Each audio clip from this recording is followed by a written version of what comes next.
जय जगन्नाथ सांग मैंने आज प्रबल कुहुड़ी मुह देखा जाऊनी आपण आड़े कुहुड़ी पड़ी नहीं गोटे कथा जानते आप दिन सारा जहाँ भी करूँ कम कर किए चाकरी की जाऊँच निज बेपार किए जाऊँच राति किंतु शोला बेले आप 10 मिनट नीरव होकर बसतु शोया पूर्व आपण जो ठाकुर को मानुंट तांकु मुंडियाटे मारिकी आपण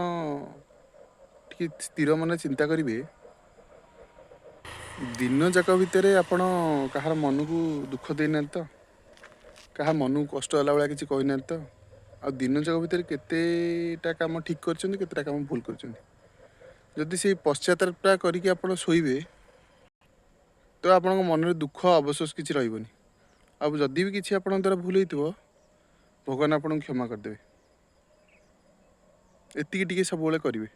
देखिए केते बढ़िया जीव दिन टी आपंकर रोचे।